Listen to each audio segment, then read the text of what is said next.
na watoto wanaendelea kuhangaika kwa ajili ya utapiamlo ambaye sana sana Nawiri anawasaidia. Hata wale wafadhili walikuwa zamani, sasa hawako, hakuna hata organization yote inasaidia sasa, na wako alibaya sana.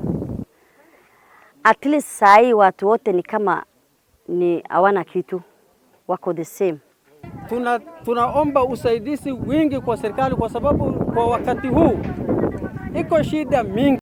Wasiwasi umeanza kupanda katika gatuzi la Isiolo, haswa kwa watu na jamii ambayo imekuwa ikitegemea msaada ambao umekuwa ukitolewa kupitia shirika la Marekani la USAID, ambalo huduma zake zilipigwa breki kufuatia amri iliyotolewa na Rais wa Marekani Donald J.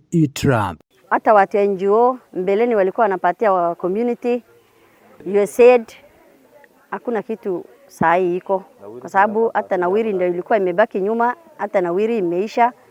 Sasa watu wamebaki hivyo.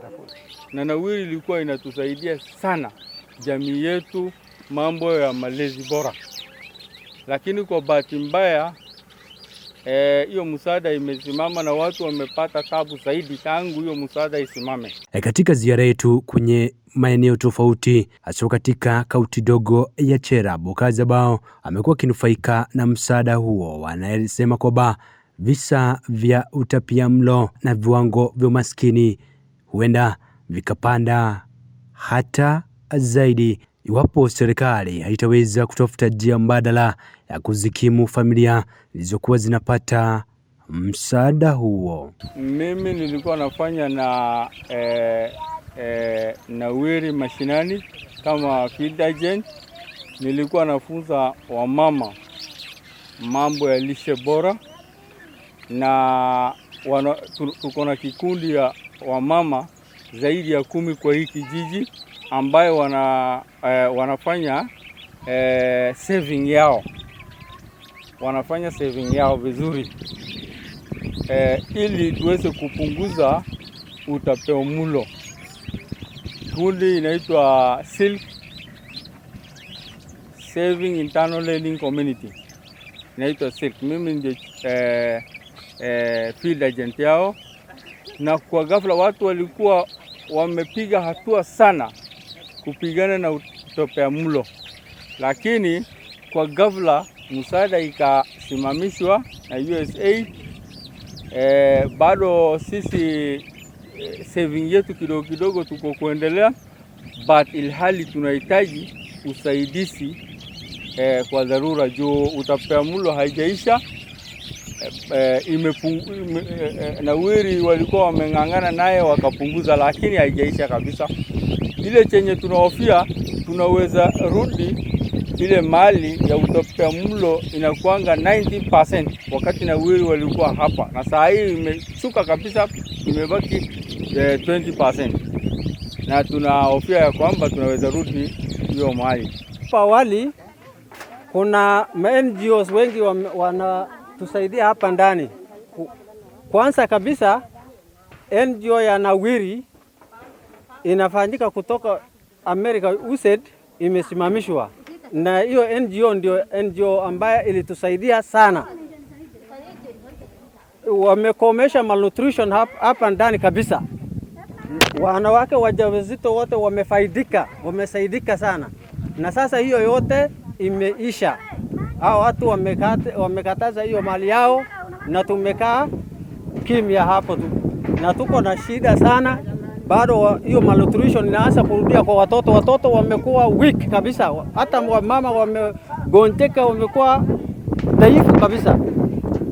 Kwa hivyo tunaomba usaidizi wingi kwa serikali kwa sababu kwa wakati huu iko shida mingi. Hakuna maziwa, hakuna mafuta. Ikiendelea hivi hata inaweza patikana watu watakufa na njaa. NGOs walikuwa zamani wanapeana cash transfer, wengine wanapea animal feeds.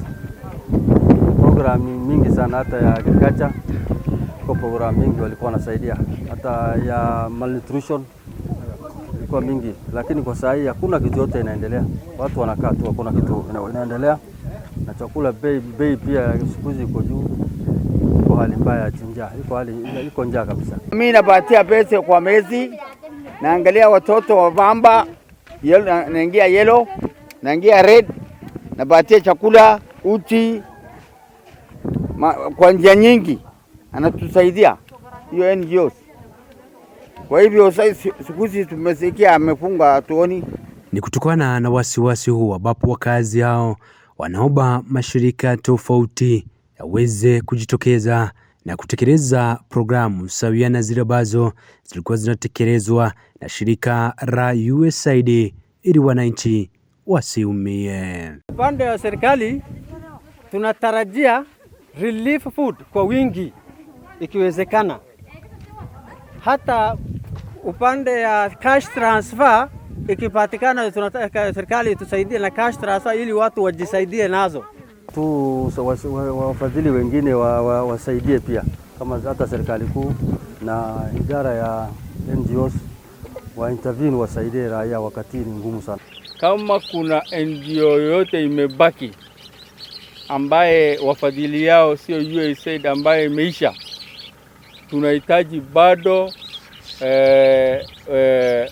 usaidizi kutoka shirika yenye ziko. Kama NGO zingine iko tayari kufanya hiyo kazi, ajenge ofisi yake kabla bila hao anajenga bandi nyingine, hata hao asaidie wananchi, hapana kwa nani ya watu ile nyingine kwa kazi yao kuleta fitina. Nikiripotia Kamachu TV, langu jina ni Reporter 001.